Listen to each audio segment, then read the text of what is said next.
Hello, Landria here, and today we're going to talk about the energy of food preparation, just about everything that goes into making your food, the tools that you're using.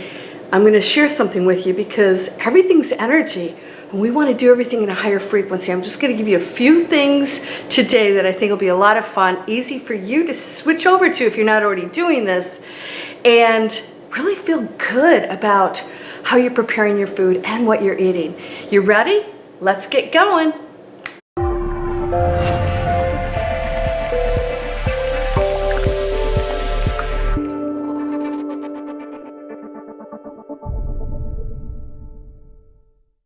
Welcome to Landria Onkka on YouTube.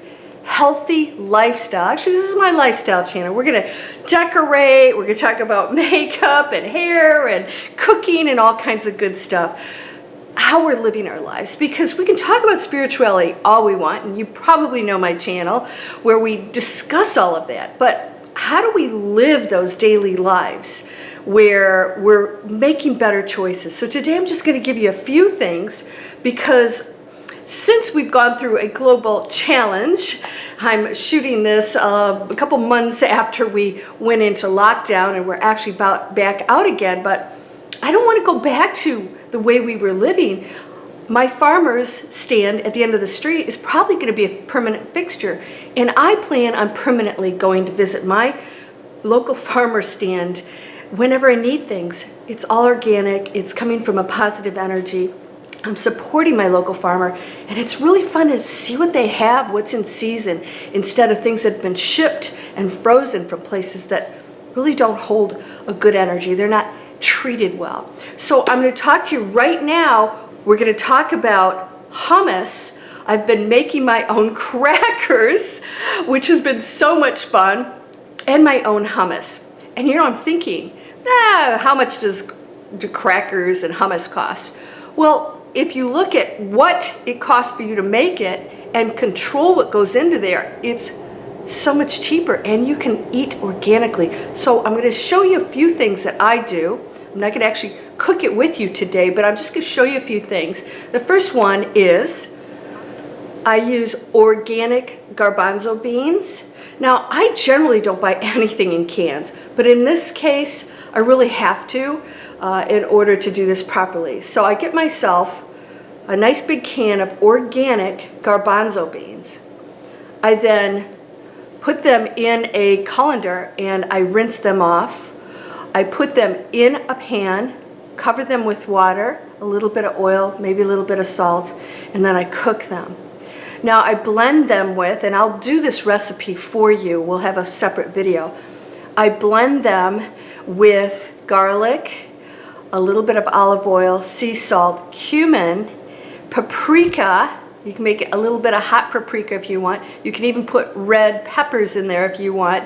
And also, of course, we have to have the tahini, but I've been using something different. I've been putting in, it's going to sound a little cray-cray, I've been putting in almond yogurt.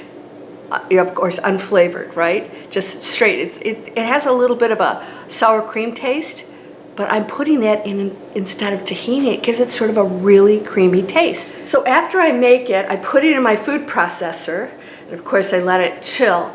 And then if it gets a little bit of, it's stiff for you, I mean, if it gets too stiff, you can put a little bit more olive oil and that, but here's what I like to do, and here's where the energy piece comes in. I like beautiful pieces of serving plates, bowls, everything. I use all my good stuff every day. Why would you reserve it? You know, if it's like ancient, it's been in your family for hundreds of years and you have kids that break everything. But you can still make things pretty because you can inexpensively have a beautiful table set. Now I love white. If you've noticed, everything's very light. So I use my little containers here for, these are little souffle containers. I usually do cheese souffles in there. For myself, I like to use glass and ceramic. I avoid plastic. Sometimes I do have plastic containers that I reuse, but they have chemicals that leach into your food. Yeah, I know, that's not good. So if you can go to a market and let's say a farmer's market, and bring your own containers and have them put them in there, then you can have your food in a glass container and not have to throw away something plastic. So I bring my containers and my bags, of course, wherever I go. There's something really nice about having something in a beautiful container. So let's talk about going to the farmer's market. I bring my own stuff, and look at this, isn't this pretty? This is what I store my eggs in. And it just looks beautiful, and this is like $3. They're much more expensive out there, but you can find inexpensive ones at discount stores. And this is where I place my eggs in my refrigerator. Now, if you saw my video where I actually cleaned out my refrigerator and organized it with baskets and containers, my fridge looks really pretty, and when I open it up, it just feels really good. There's a really good energy about it. And if it starts to feel messy and chaotic, I clean it all out and I organize it. And again, I use little baskets and beautiful containers. It's like art. All right, so the next thing, I'm getting ready to purchase a really expensive but amazing set of knives. Now, you probably have your own set of knives that you use, and you may have some really good ones. I keep buying fairly expensive knives that they're not cutting it. No pun intended. So what I end up doing is using the same steak knives over and over again. How many knives do you use at one time? Probably need maybe 3, you know, the bigger knife and the serrated knife, maybe a smaller one. But don't you find yourself using the same knife over and over again? This is my Ginsu knife, you know, the commercials, actually outperforms all my other ones, even after I sharpen them. So I'm going to invest in a really nice set of knives, not necessarily because they're expensive, but I'm going to do my research and buy probably 3 really great knives. Why? There's an energy about it. There's something about having really high-end products, not expensive, high-end products that really make you feel good when you're cooking, right? You don't want cheap stuff that's always falling apart. And I'm going to show you one of my absolute favorite things that I use. This is my lemon squeezer, and it happens to be over $100. I think I paid $150 or something like that for it, right next to my Cuisinart, which I've had for probably about maybe 20 years or maybe 15, 20 years. When you have good stuff and you use it all the time, right? This is one of my favorites. It was worth it. I can't tell you how many lemon lime squeezers I have owned that went by the wayside, right? So I highly recommend it. I use it all the time. I put lemon in a lot of things. You can do a lemon squeezer and put it in your water. Another thing I want to show you, pull out your good stuff. This happens to be my mom's, and it's a cake, obviously a cake holder. But here's what I want to show you. This is really heavy. You can put bread in there and your goodies in there and just store it, and it's really beautiful, and keep it out. So she had it in her basement, never out. She'd pull it out once a year for a cake or somebody's birthday. And I keep it out all the time. I think it's beautiful. And when I have anything that I want to protect and store, I put it in there instead of a bread box or something like that. Now here's my knives. Yeah, how many of you guys have this? How many of these do you really use? I'm gonna go get a good set of knives and I'll share all of that with you. All right, so I just wanted to share a few of these things to talk about how important it is to go for quality over quantity. I think we're coming out of that world of buy. Let's just buy a bunch of stuff. Oh, it's on sale, let's buy it. Let's choose a few really amazing items. Art, make your kitchen, turn it into art. Oh, and here's one more item I want to show. I almost forgot. Speaking of art, I bought this last year at our local art fair that we have here in my town. This is a local purchase. This is marble. It's really heavy, and I use this as a cutting board instead of wood. I've gone through, I can't tell you how many wood ones, and they don't last. This is going to last forever. These are Italian tiles. Isn't this gorgeous? This is art, and so I leave it out all the time. It's really heavy, and it's a big enough cutting board. Oh, I got some stuff on there.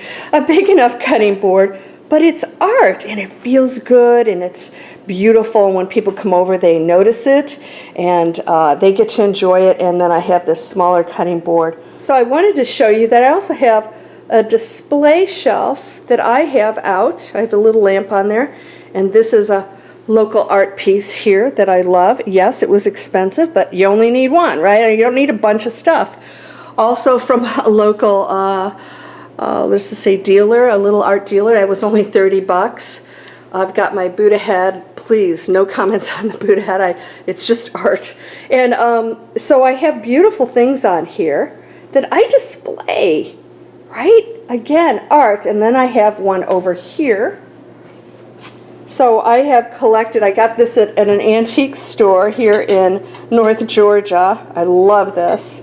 You know, they were obviously, I think that's depression glass. And I just take things that are pretty and I display them. And also, everything's practical. I never do anything. These are actually shelves that pull out. So if I wanted to use this as a tray, I could do that. And then these are my little drying towels. And you may have seen this at Williams-Sonoma. You can get this cheap someplace else. And I put, like, when I have cocktails, I'll fill this with a little bit of water for people that want to mix it with their cocktails.